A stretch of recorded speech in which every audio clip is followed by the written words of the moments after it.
Miss Bart, emerging late the next morning from her cabin, found herself alone on the deck of the Sabrina.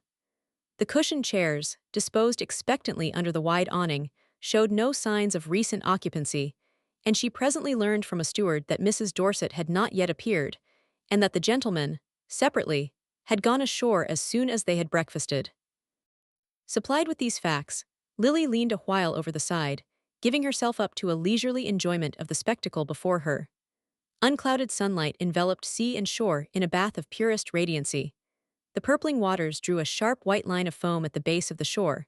Against its irregular eminences, hotels and villas flashed from the grayish verdure of olive and eucalyptus, and the background of bare and finely penciled mountains quivered in a pale intensity of light. How beautiful it was, and how she loved beauty! She had always felt that her sensibility in this direction made up for certain obtusenesses of feeling of which she was less proud, and during the last 3 months she had indulged it passionately. The Dorsets' invitation to go abroad with them had come as an almost miraculous release from crushing difficulties, and her faculty for renewing herself in new scenes and casting off problems of conduct as easily as the surroundings in which they had arisen made the mere change from one place to another seem not merely a postponement, but a solution of her troubles. Moral complications existed for her only in the environment that had produced them. She did not mean to slight or ignore them, but they lost their reality when they changed their background. She could not have remained in New York without repaying the money she owed to Trenor. To acquit herself of that odious debt, she might even have faced a marriage with Rosedale. But the accident of placing the Atlantic between herself and her obligations made them dwindle out of sight, as if they had been milestones, and she had traveled past them. Her 2 months on the Sabrina had been especially calculated to aid this illusion of distance. She had been plunged into new scenes, and had found in them a renewal of old hopes and ambitions. The cruise itself charmed her as a romantic adventure. She was vaguely touched by the names and scenes amid which she moved, and had listened to Ned Silverton reading Theocritus by moonlight, as the yacht rounded the Sicilian promontories, with a thrill of the nerves that confirmed her belief in her intellectual superiority. But the weeks at Cannes and Nice had really given her more pleasure. The gratification of being welcomed in high company, and of making her own ascendancy felt there, so that she found herself figuring once more as the beautiful Miss Bart, in the interesting journal devoted to recording the least movements of her cosmopolitan companions. All these experiences tended to throw into the extreme background of memory the prosaic and sordid difficulties from which she had escaped. If she was faintly aware of fresh difficulties ahead, she was sure of her ability to meet them. It was characteristic of her to feel that the only problems she could not solve were those with which she was familiar. Meanwhile, she could honestly be proud of the skill with which she had adapted herself to somewhat delicate conditions. She had reason to think that she had made herself equally necessary to her host and hostess, and if only she had seen any perfectly irreproachable means of drawing a financial profit from the situation, there would have been no cloud on her horizon. The truth was that her funds, as usual, were inconveniently low, and to neither Dorset nor his wife could this vulgar embarrassment be safely hinted. Still, the need was not a pressing one. She could worry along, as she had so often done before, with the hope of some happy change of fortune to sustain her, and meanwhile life was gay and beautiful and easy, and she was conscious of figuring not unworthily in such a setting. She was engaged to breakfast that morning with the Duchess of Beltshire, and at 12 o'clock she asked to be set ashore in the gig. Before this, she had sent her maid to inquire if she might see Mrs. Dorset, but the reply came back that the latter was tired and trying to sleep. Lily thought she understood the reason of the rebuff. Her hostess had not been included in the Duchess's invitation, though she herself had made the most loyal efforts in that direction. But her grace was impervious to hints, and invited or omitted as she chose.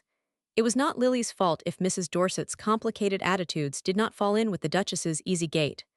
The Duchess, who seldom explained herself, had not formulated her objection beyond saying, "She's rather a bore, you know.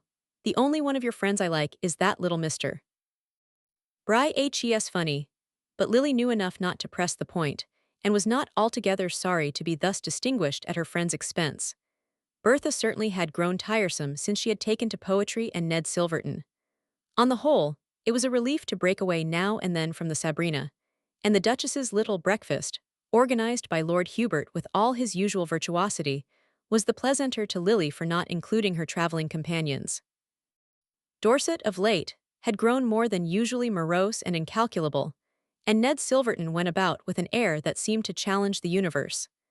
The freedom and lightness of the ducal intercourse made an agreeable change from these complications, and Lily was tempted, after luncheon, to adjourn in the wake of her companions to the hectic atmosphere of the casino. She did not mean to play, her diminished pocket money offered small scope for the adventure, but it amused her to sit on a divan, under the doubtful protection of the Duchess's back, while the latter hung above her stakes at a neighboring table. The rooms were packed with the gazing throng which, in the afternoon hours, trickles heavily between the tables, like the Sunday crowd in a lion house. In the stagnant flow of the mass, identities were hardly distinguishable, but Lily presently saw Mrs. Bry cleaving her determined way through the doors, and in the broad wake she left, the light figure of Mrs. Fisher bobbing after her like a rowboat at the stern of a tug. Mrs. Bry pressed on, evidently animated by the resolve to reach a certain point in the rooms, but Mrs. Fisher, as she passed Lily, broke from her towing line and let herself float to the girl's side. "Lose her?" she echoed the latter's query, with an indifferent glance at Mrs. Bry's retreating back. "I dare say it doesn't matter, I have lost her already." And as Lily exclaimed, she added, "We had an awful row this morning. You know of course that the Duchess chucked her at dinner last night and she thinks it was my fault, my want of management. The worst of it is, the message, just a mere word by telephone, came so late that the dinner had to be paid for, and Becassin had run it up. It had been so drummed into him that the Duchess was coming." Mrs. Fisher indulged in a faint laugh at the remembrance. "Paying for what she doesn't get rankles so dreadfully with Louisa. I can't make her see that it's one of the preliminary steps to getting what you haven't paid for, and as I was the nearest thing to smash, she smashed me to atoms, poor dear."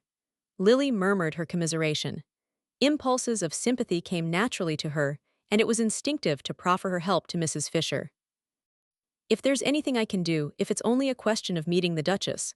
I heard her say she thought Mr. Bry amusing, but Mrs. Fisher interposed with a decisive gesture. "My dear, I have my pride, the pride of my trade. I couldn't manage the Duchess, and I can't palm off your arts on Louisa Bry as mine. I've taken the final step. I go to Paris tonight with the Sam Gormers. They're still in the elementary stage. An Italian prince is a great deal more than a prince to them, and they're always on the brink of taking a courier for one. To save them from that is my present mission."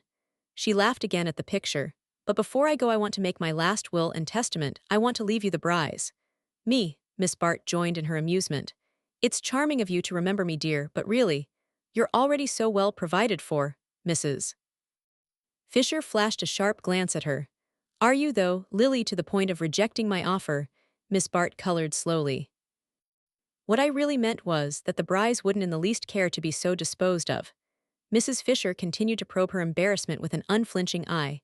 "What you really meant was that you've snubbed the Brys horribly, and you know that they know. Carrie. Oh, on certain sides Louisa bristles with perceptions. If you'd even managed to have them asked once on the Sabrina, especially when royalties were coming."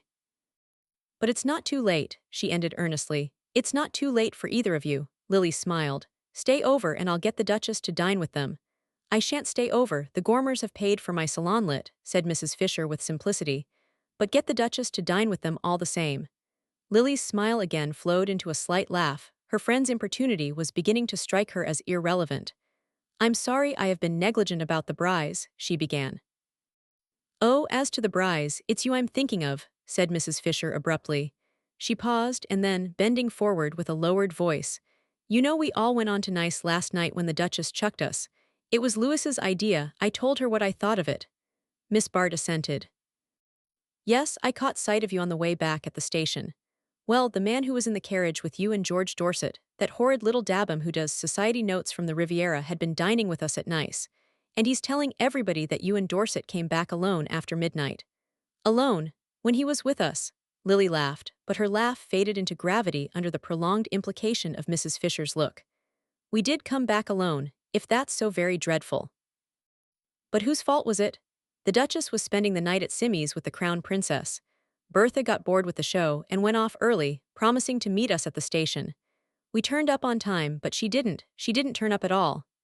Miss Bart made this announcement in the tone of one who presents, with careless assurance, a complete vindication, but Mrs. Fisher received it in a manner almost inconsequent.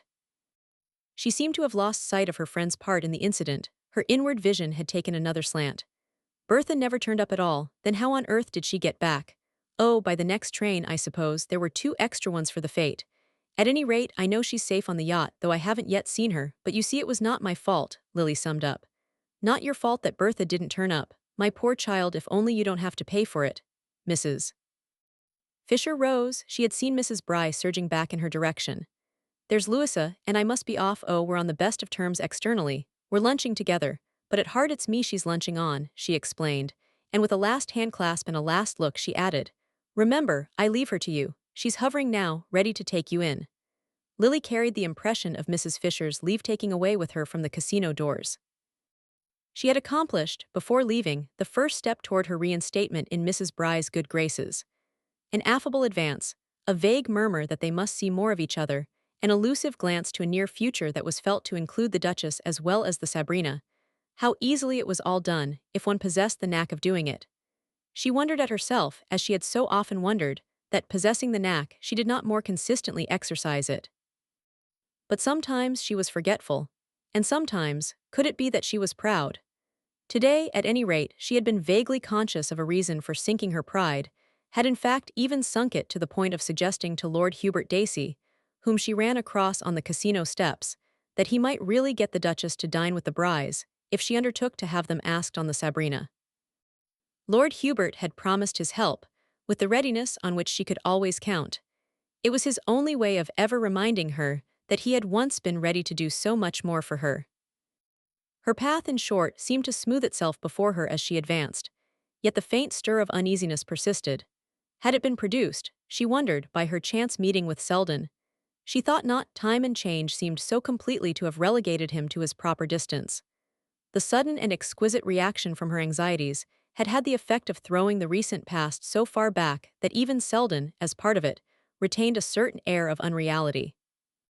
And he had made it so clear that they were not to meet again, that he had merely dropped down to Nice for a day or two, and had almost his foot on the next steamer. No, that part of the past had merely surged up for a moment on the fleeing surface of events, and now that it was submerged again, the uncertainty, the apprehension persisted. They grew to sudden acuteness as she caught sight of George Dorset descending the steps of the Hôtel de Paris and making for her across the square. She had meant to drive down to the quay and regain the yacht, but she now had the immediate impression that something more was to happen first. "Which way are you going? Shall we walk a bit?" he began, putting the second question before the first was answered, and not waiting for a reply to either before he directed her silently toward the comparative seclusion of the lower gardens. She detected in him at once all the signs of extreme nervous tension. The skin was puffed out under his sunken eyes, and its sallowness had paled to a leaden white against which his irregular eyebrows and long reddish mustache were relieved with a saturnine effect. His appearance, in short, presented an odd mixture of the bedraggled and the ferocious. He walked beside her in silence with quick precipitate steps till they reached the embowered slopes to the east of the casino. Then, pulling up abruptly, he said, "Have you seen Bertha?" "No, when I left the yacht she was not yet up." He received this with a laugh like the whirring sound in a disabled clock. "Not yet up? Had she gone to bed? Do you know at what time she came on board? This morning at 7, he exclaimed. "At 7, Lily started. "What happened? An accident to the train," he laughed again. "They missed the train, all the trains, they had to drive back." "Well," she hesitated, feeling at once how little even this necessity accounted for the fatal lapse of hours. "Well, they couldn't get a carriage at once, at that time of night, you know." The explanatory note made it almost seem as though he were putting the case for his wife. "And when they finally did, it was only a one-horse cab and the horse was lame. How tiresome." "I see," she affirmed, with the more earnestness because she was so nervously conscious that she did not. And after a pause she added, "I'm so sorry, but ought we to have waited?" "Waited for the one-horse cab? It would scarcely have carried the 4 of us, do you think?" She took this in what seemed the only possible way, with a laugh intended to sink the question itself in his humorous treatment of it. "Well, it would have been difficult. We should have had to walk by turns. But it would have been jolly to see the sunrise." "Yes, the sunrise was jolly," he agreed. "Was it? You saw it then?" "I saw it, yes, from the deck. I waited up for them." "Naturally, I suppose you were worried. Why didn't you call on me to share your vigil?" He stood still, dragging at his mustache with a lean, weak hand. "I don't think you would have cared for its denouement," he said with sudden grimness. Again she was disconcerted by the abrupt change in his tone, and as in one flash she saw the peril of the moment, and the need of keeping her sense of it out of her eyes. Disposed, isn't that too big a word for such a small incident? The worst of it, after all, is the fatigue which Bertha has probably slept off by this time. She clung to the note bravely, though its futility was now plain to her in the glare of his miserable eyes.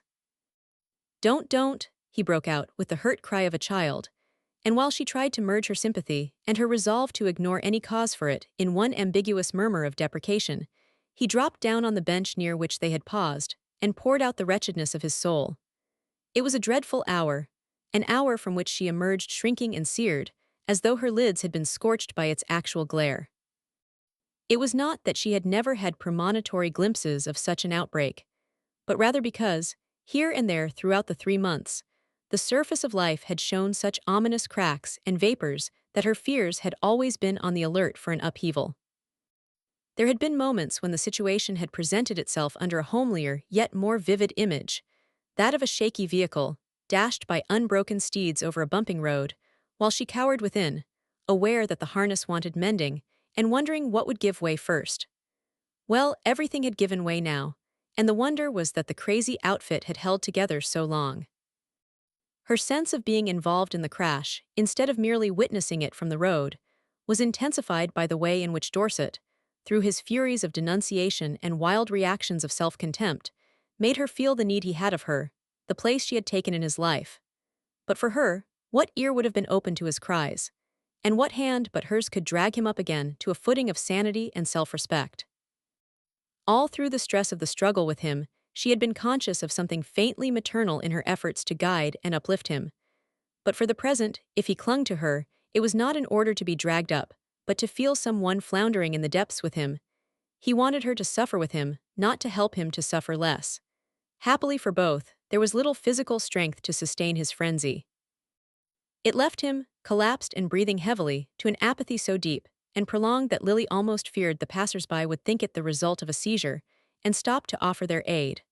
But Monte Carlo is, of all places, the one where the human bond is least close, and odd sights are the least arresting. If a glance or two lingered on the couple, no intrusive sympathy disturbed them, and it was Lily herself who broke the silence by rising from her seat. With the clearing of her vision, the sweep of peril had extended, and she saw that the post of danger was no longer at Dorset's side.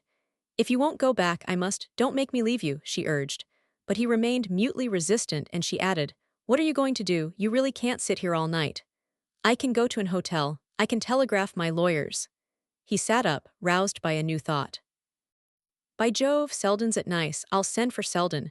Lily, at this, reseated herself with a cry of alarm. No, she protested. He swung round on her distrustfully. "Why not Selden? He's a lawyer, isn't he? One will do as well as another in a case like this." "As badly as another, you mean? I thought you relied on me to help you." "You do by being so sweet and patient with me. If it hadn't been for you, I'd have ended the thing long ago. But now it's got to end." He rose suddenly, straightening himself with an effort. "You can't want to see me ridiculous." She looked at him kindly. "That's just it." Then, after a moment's pondering, almost to her own surprise, she broke out with a flash of inspiration. "Well, go over and see Mr. Selden. You'll have time to do it before dinner." "Oh, dinner," he mocked her, but she left him with the smiling rejoinder. "Dinner on board, remember. We'll put it off till 9 if you like." It was past 4 already, and when a cab had dropped her at the quay and she stood waiting for the gig to put off for her, she began to wonder what had been happening on the yacht. Of Silverton's whereabouts there had been no mention. Had he returned to the Sabrina? Or could Bertha, the dread alternative sprang on her suddenly, could Bertha, left to herself, have gone ashore to rejoin him? Lily's heart stood still at the thought. All her concern had hitherto been for young Silverton, not only because, in such affairs, the woman's instinct is to side with the man, but because his case made a peculiar appeal to her sympathies.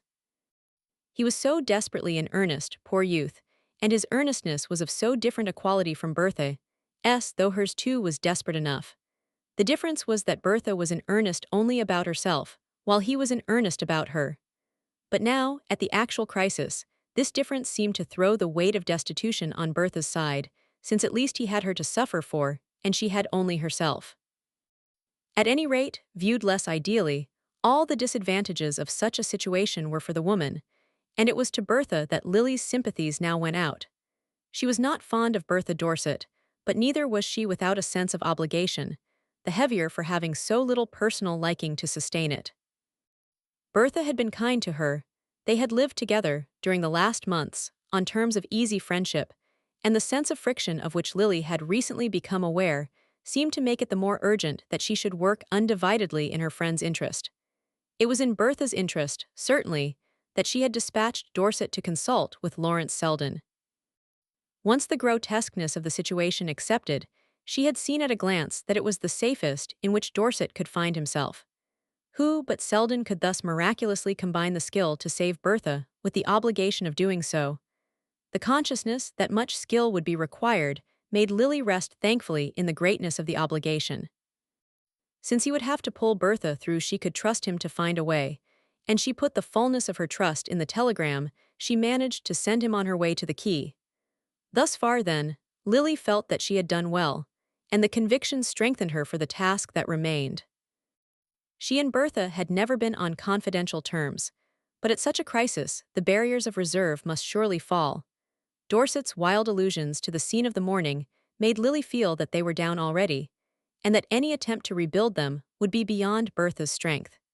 She pictured the poor creature shivering behind her fallen defenses and awaiting with suspense the moment when she could take refuge in the first shelter that offered. If only that shelter had not already offered itself elsewhere. As the gig traversed the short distance between the quay and the yacht, Lily grew more than ever alarmed at the possible consequences of her long absence. What if the wretched Bertha, finding in all the long hours no soul to turn to? But by this time Lily's eager foot was on the side ladder, and her first step on the Sabrina showed the worst of her apprehensions to be unfounded. For there, in the luxurious shade of the afterdeck, the wretched Bertha, in full command of her usual attenuated elegance, sat dispensing tea to the Duchess of Beltshire and Lord Hubert. The sight filled Lily with such surprise that she felt that Bertha, at least, must read its meaning in her look, and she was proportionately disconcerted by the blankness of the look returned. But in an instant, she saw that Mrs. Dorset had, of necessity, to look blank before the others, and that, to mitigate the effect of her own surprise, she must at once produce some simple reason for it. The long habit of rapid transitions made it easy for her to exclaim to the Duchess, "Why, I thought you'd gone back to the Princess." And this sufficed for the lady she addressed, if it was hardly enough for Lord Hubert. At least it opened the way to a lively explanation of how the Duchess was, in fact, going back the next moment, but had first rushed out to the yacht for a word with Mrs. Dorset on the subject of tomorrow's dinner, the dinner with the Bryes, to which Lord Hubert had finally insisted on dragging them. "To save my neck, you know," he explained, with a glance that appealed to Lily for some recognition of his promptness, and the Duchess added with her noble candor, "Mr. Bry has promised him a tip, and he says if we go he'll pass it on to us." This led to some final pleasantries, in which, as it seemed to Lily, Mrs. Dorset bore her part with astounding bravery, and at the close of which Lord Hubert, from halfway down the side ladder, called back, with an air of numbering heads, "And of course we may count on Dorset too." "Oh, count on him," his wife assented gaily. She was keeping up well to the last, but as she turned back from waving her adieus over the side, Lily said to herself that the mask must drop and the soul of fear look out. Mrs. Dorset turned back slowly. Perhaps she wanted time to steady her muscles. At any rate, they were still under perfect control when, dropping once more into her seat behind the tea table, she remarked to Miss Bart with a faint touch of irony, "I suppose I ought to say good morning." If it was a cue, Lily was ready to take it, though with only the vaguest sense of what was expected of her in return. There was something unnerving in the contemplation of Mrs. Dorset's composure, and she had to force the light tone in which she answered, "I tried to see you this morning, but you were not yet up." "No, I got to bed late. After we missed you at the station, I thought we ought to wait for you till the last train." She spoke very gently, but with just the least tinge of reproach. "You missed us. You waited for us at the station." Now indeed Lily was too far adrift in bewilderment to measure the other's words or keep watch on her own. "But I thought you didn't get to the station till after the last train had left." Mrs. Dorset, examining her between lowered lids, met this with the immediate query, "Who told you that?" "George, I saw him just now in the gardens."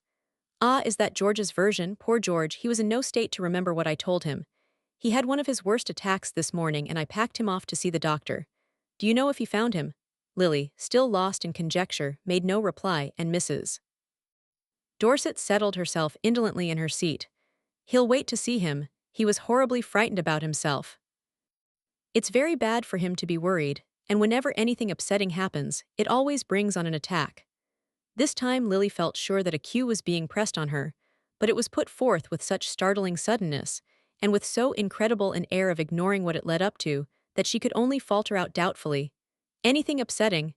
Yes, such as having you so conspicuously on his hands in the small hours. You know, my dear, you're rather a big responsibility in such a scandalous place after midnight. At that, at the complete unexpectedness and the inconceivable audacity of it, Lily could not restrain the tribute of an astonished laugh. Well, really, considering it was you who burdened him with the responsibility. Mrs. Dorset took this with an exquisite mildness. By not having the superhuman cleverness to discover you in that frightful rush for the train. Or the imagination to believe that you'd take it without us, you and he all alone, instead of waiting quietly in the station till we did manage to meet you. Lily's color rose. It was growing clear to her that Bertha was pursuing an object, following a line she had marked out for herself. Only, with such a doom impending, why waste time in these childish efforts to avert it? The puerility of the attempt disarmed Lily's indignation. Did it not prove how horribly the poor creature was frightened? No, by our simply all keeping together at nice, she returned.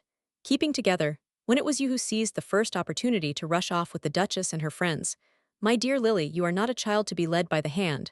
No, nor to be lectured, Bertha, really, if that's what you are doing to me now. Mrs. Dorset smiled on her reproachfully. Lecture you? Heaven forbid, I was merely trying to give you a friendly hint. But it's usually the other way round, isn't it? I'm expected to take hints, not to give them. I've positively lived on them all these last months. Hints from me to you, Lily repeated. Oh, negative ones merely, what not to be and to do and to see, and I think I've taken them to admiration.